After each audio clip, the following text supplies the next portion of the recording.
좀 해봤습니다. 그래서 민주당엔 없지만 혁명가에 있는 이것이라고 하는 거를 제가 생각해봤는데 민주당에 없지만 혁명가에 있는 것을 저는 한마디로 그 니체가 얘기했던 권력의 의지라고 하는 걸 한번 권력의 의지. 근데 이 권력의 의지라고 얘기하는 게 이게 니체를 사실은 이제 오독을 하면은 이게 굉장히 위험한 사상으로 발전을 하거든요. 결국은 니체가 이제 그 말년에 그 약간 이게 정신 이상이 오잖아요. 그래가지고 그 정신 이상이 왔었던 이제 니체를 그 누이 동생이 히틀러한테 팔아 넘기죠. 그러면서 히틀러가 이제 그 유대인들을 뭐 탄압하고 그다음에 독일 게르만 이제 우월주의를 이제 강조하면서 이제 그 니체의 철학들을 이제 팔아먹지만 니체가 얘기했던 권력의 의지라고 얘기하는 거는 뭐 우리가 생각하고 있는 남을 지배하기 위한 그런 의미에서의 권력을 얘기한 게 아니고 제가 처음에 얘기했듯이 우리 안에 있는 우리 내부에 있는 자신이 가지고 있는 힘, 그 힘을 찾으려고 하는 의지를 저는 권력의 의지라고 저는 니체를 그렇게 이해를 합니다.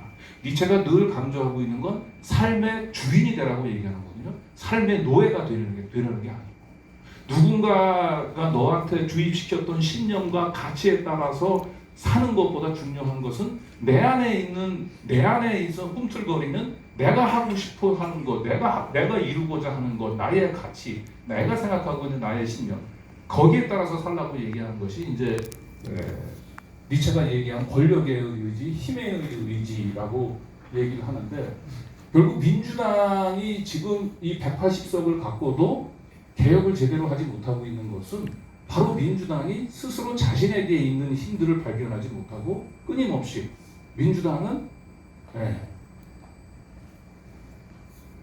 외부로부터의 민주당을 바라보는 시선, 그런 부분들에 대해서 지나치게 그걸 의식하고 결국 자신이 뭔가를 이루려고 하는 것보다는 자신이 어떤 거를 했을 때 돌아올 수 있는 외부의 비판, 그런 부분들에 신경을 씁니다. 그건 정치의 주인으로서 정치를 하는 게 아니고 저는 노예로서의 정치를 하는 것이다라고 생각을 하는데 니체가 얘기했던 권력의 의지는 제가 적었듯이 삶의 노예가 아니라 주인으로 살려는 의지고 타인의 가치에 불종하기보다 스스로 가치를 창조하려는 의지고 자신이 가진 힘을 부정하기보다 그 자신이 가진 힘을 긍정하려는 의지라고 얘기하는 건데 이건 인터넷에서 많이 돌아다니는 도식인데 잘 설명하고 있는 것 같아요. 니체가 생각하고 있는 주인과 노예의 도덕을.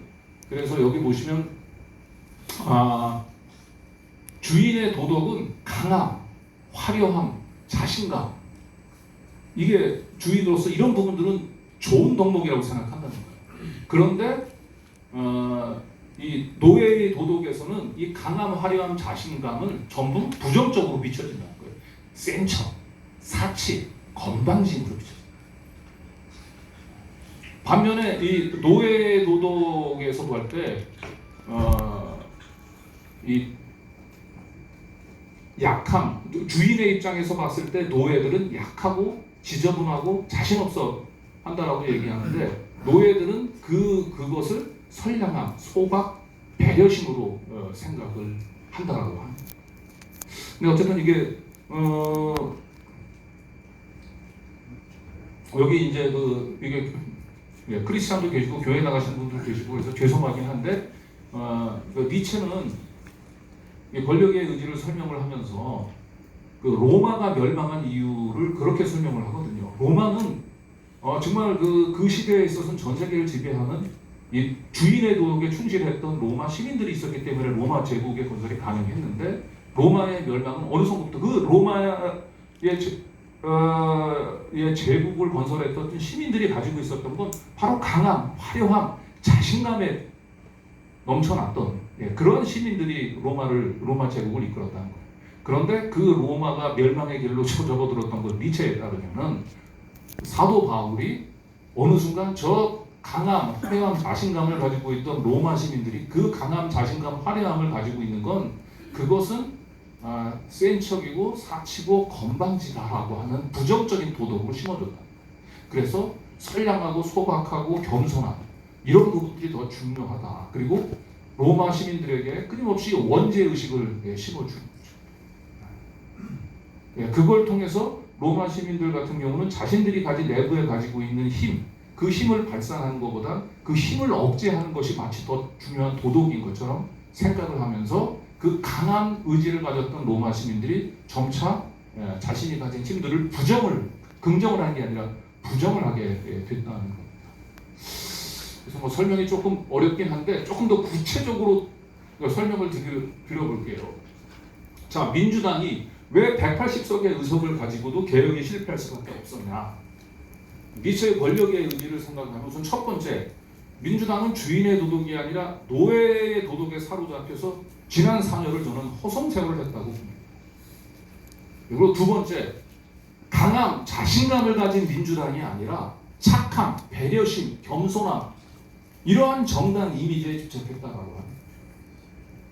180석을 몰아준 시민들은 강한 정당, 강한 의지를 가진 민주당을 보고 싶었는데 민주당은 그 180석의 힘을 그냥 발휘하는 것은 오만함으로 비춰질 수 있다. 우리는 항상 겸손해야 된다.